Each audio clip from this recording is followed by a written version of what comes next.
Hello everyone, my name is Brendan from the University of Florida, and today I'll be presenting Lookout, a design framework for safety training systems, a case study on omnidirectional cinemagraphs.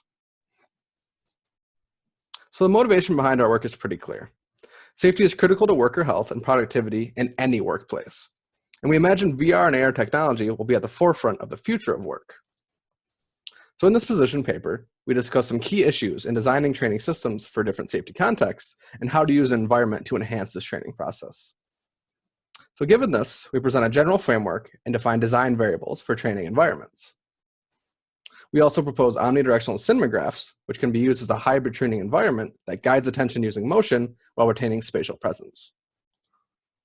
And last, we evaluate this technology using a case study on kitchen safety training. So here we have our general design framework. Of course, there's a trainee, an intelligent system that measures their responses. So this could be interaction in the forms of pressing a button on a controller, or something that's behavioral, like heart rate or different eye movements. The intelligent system can then take this in and generate a response, such as moving to the next level or guiding the user to a hazard that they have missed. And the training environment is constantly updated to reflect this, and is of course perceived by the trainee through visual, audio, or haptics inputs to complete the loop between response and perception. Please see our paper for more details on some of the design variables for such an environment.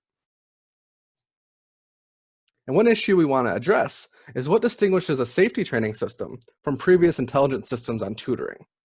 So these systems could be rule-based, give feedback. However, the hazard identification process is a little bit more complex than that.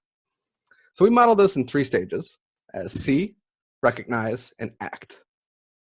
C refers to the perceptual process of noticing or attending to a potential area of interest, such as a spill, a poorly placed item, or an unusual reading on a meter. Recognize refers to the cognitive process of actually identifying that this is indeed a hazard. This leads us to act, which refers to making an appropriate intervention from the trainee. So the unique aspect of safety training is that we want to work on directing the user's attention to these potential hazards. What they do about it, whether they follow protocol, display some presence of mind, acknowledge it, is bottlenecked by the fact that they haven't seen the safety hazard. As a result, attention guidance is a key scaffolding in our training process. If we can guide trainees to the hazard regions, we may be able to improve their ability to see, recognize, and act within a training environment. So the new feature that we are proposing in a design framework is attention directability. It is the ability to afford several attention guidance techniques. So this includes visual guidance cues. We're used to these. These cues can be overt, such as a bright red arrow pointing to an object to guide attention, but they can also be subtle. So some of these techniques exploit the periphery to show a bright flash in the periphery that cannot be perceived, and they take it away before the eyes reach that point. Other cues can be diegetic, which means they're part of the environment or the scene that the trainee is within. So this could be something like a bright light source draws attention, while a non-diegetic cue, which isn't part of the environment, could be a bright green circle that's overlaid on the environment. These visual cues can also be static, so a bright red object will attract attention based on its color, or it can be dynamic. So when an object falls off a table in front of the user, they're going to follow that motion. And of course, there's auditory cues as well. So spatial audio is one example. A knock behind you could cause you to look behind you, but also directly, a narrator or instructor could tell you to look at this point or look in a particular direction. So all of the media that we explore in this work do indeed enable attention directability, but at different levels. And today we're going to focus on visual guidance. In particular, we propose omnidirectional cinemagraphs as they provide attention guidance through a well-established technique, motion, while still retaining presence and giving control over a photorealistic environment. So while 360-degree or omnidirectional videos and images also have photorealistic environments, they don't provide control over regions that move and remain static in a way that cinemagraphs do. So let me explain a little bit further. This is an example omnidirectional cinemagraph in the equirectangular format. So let me play it for you.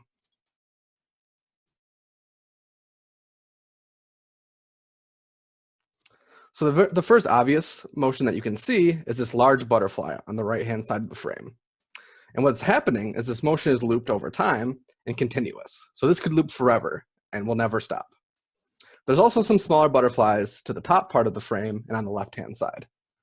And it's important to note that there are some static regions as well. So we see people sitting on the back in a bench.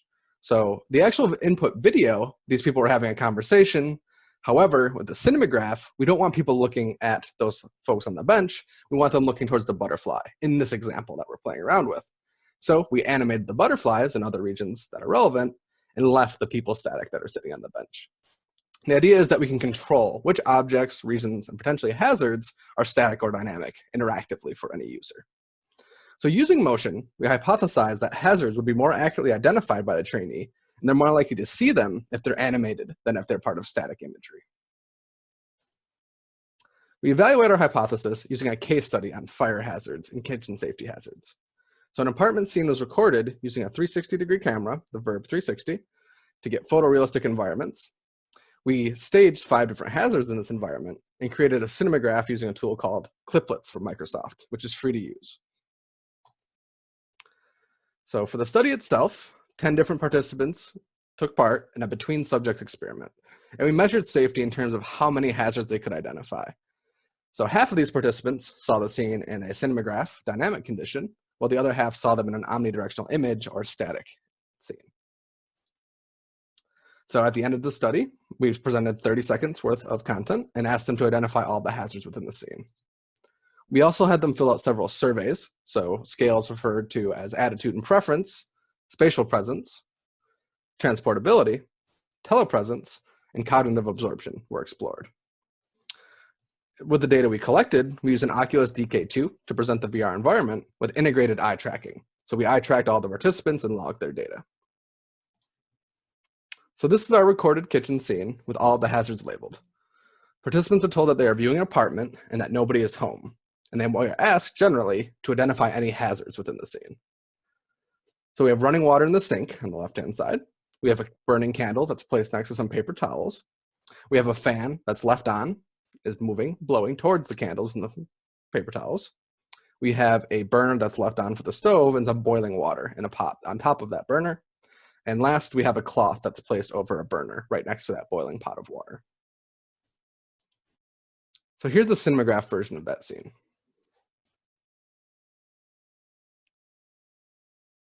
You can see that the fan moves back and forth. It's very cyclic. It can repeat as many times as you want over time. The candle is also something that's cyclic, and the fire texture can be looped. The boiling water, the steam that comes out of it, can also be looped infinitely without looking jarred or looking like a standard linear animation.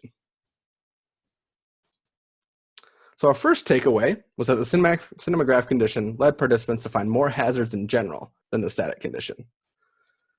And the next thing we explored was the scales that we measured.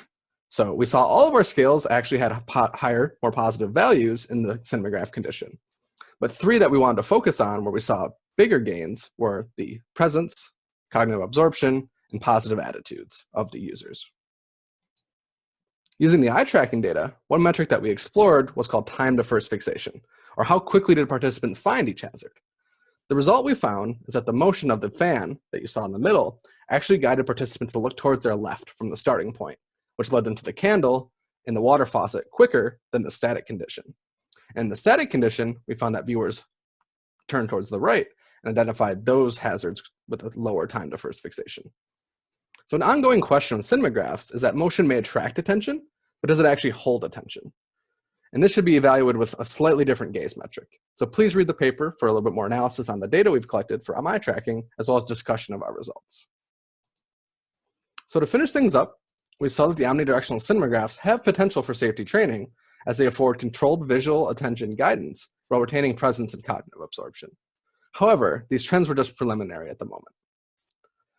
And what we've seen, at least with this current study, is that we've animated hazards in parallel. However, in future studies, we can also animate hazards sequentially to see if the order that they're seeing matters to trainees. And there's, of course, some technical challenges as well.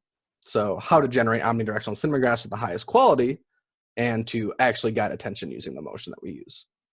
So in future work, we plan to explore trainees through different contexts, such as medical and construction, and see how the see, recognize, act paradigm works. So thank you for your time.